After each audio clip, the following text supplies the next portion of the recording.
David Icke was on your show, and no, I had planned to ask sort of more specifically why you haven't got everything on YouTube, but I'm just going to guess it's because, the big tech overlords say that it's not acceptable. But your interview with him, I would encourage anyone listening to go check it out. It's really, really fantastic. I really enjoyed it.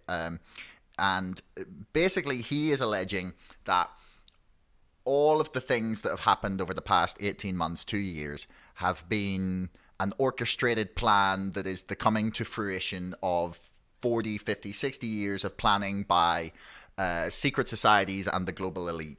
Basically, that's a short thesis of what he says. So the thing that I've been trying to figure out over the past this length of time is how much of this is being planned, how much of this was maybe already there on the back burner, and this is given like an opportunity to people to put forward schemes that they maybe wouldn't have done otherwise because of like the shock doctrine that we talked about earlier, that sort of opens countries up to policies that they wouldn't have maybe been open to before due to things are all right, but when people are in chaos it's a little easier to push things through. And how much do you think this is just like off the cuff people in power going, oh, whoa, we could slide that through, and oh, we could restrict a little bit of right to protest there, or oh, we can use that to cut down a little bit of freedom of speech there? Like, how much is this planned essentially, and how much do you think it's just sort of people trying to take advantage of a crisis? That's a great question.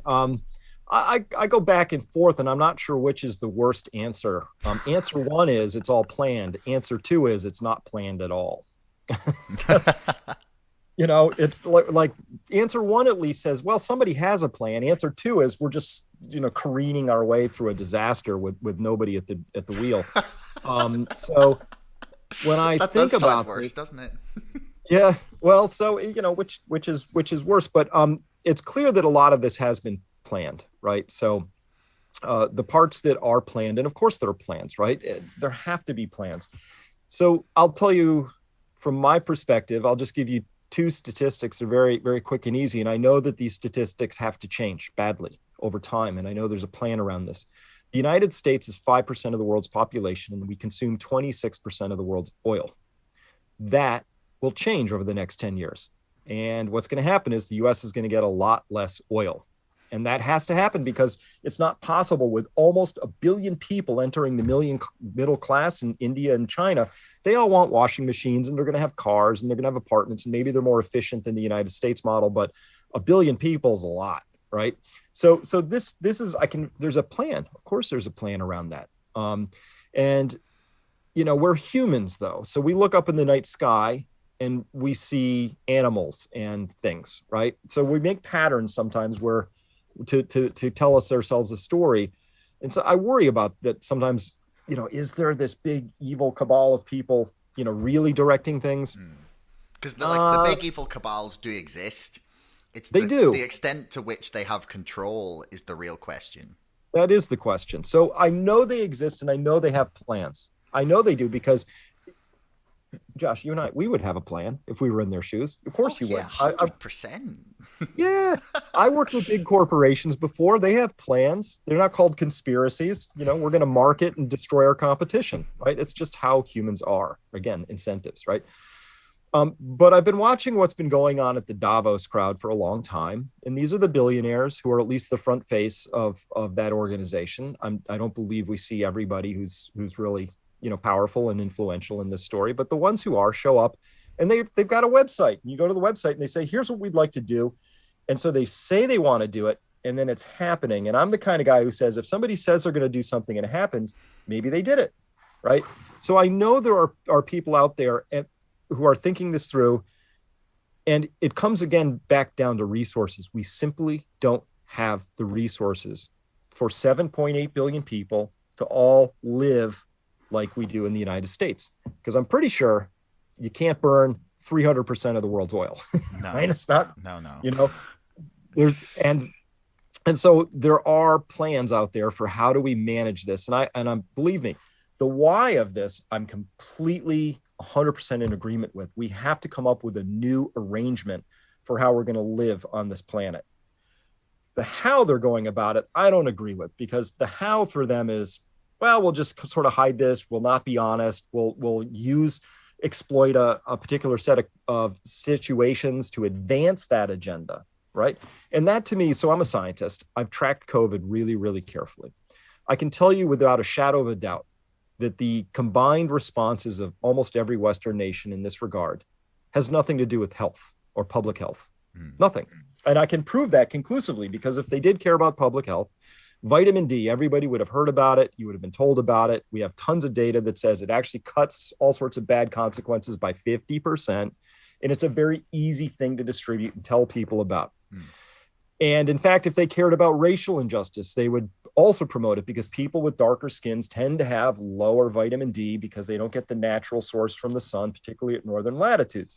If public health was even a component of this, you and I, we'd get our packets from the government with our vitamin D. We'd be told about how to do this every night. The show would be explaining and reminding us, nudging us to take our vitamin D, and that never happens. So this isn't anything to do with public health, but it has been amazing for figuring out how to turn rights into privileges and strip them away, to get people used to the idea that they have to live much smaller lives, that they're not allowed to travel, assemble, speak, talk, all kinds of things, right?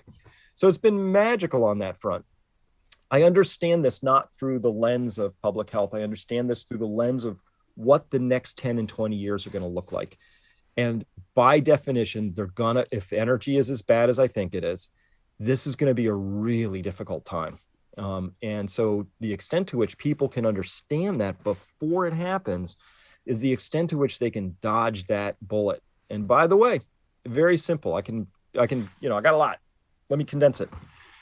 This is hard assets is the way forward through this. So these are defined hard assets that can't be printed, gamed, rigged, otherwise cajoled into existence. Hard assets are the way that every society has sort of dodged the bullet that always happens when we get a little too big for our britches. We create a lot of games and claims, and we have a lot of illusions that suddenly get crashed against reality. Reality in this story is the basics. It really is.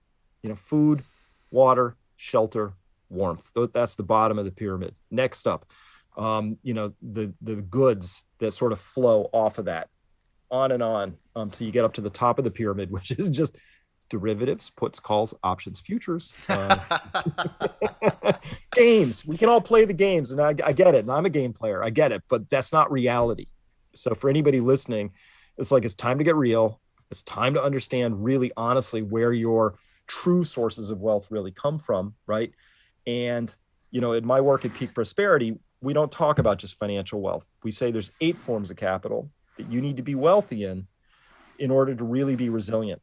And your social capital, super important, right? The integrity of your network of people and how much you trust each other, ridiculously important in this story. Your material capital is important. Sure, what do you have? Like, do you have a new car or an old car? Do you have a house that's well insulated or poorly insulated? That matters. But honestly, in this period, the most important form of capital is going to be your emotional capital.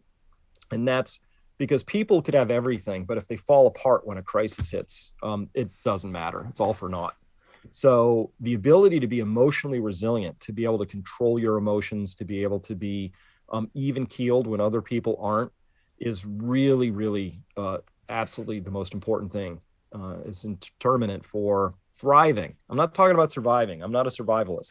I'm into thriving. But this is going to be really challenging for people who don't see it coming, who aren't ready in any meaningful way, shape, or form, and who otherwise say, I don't have to think about that.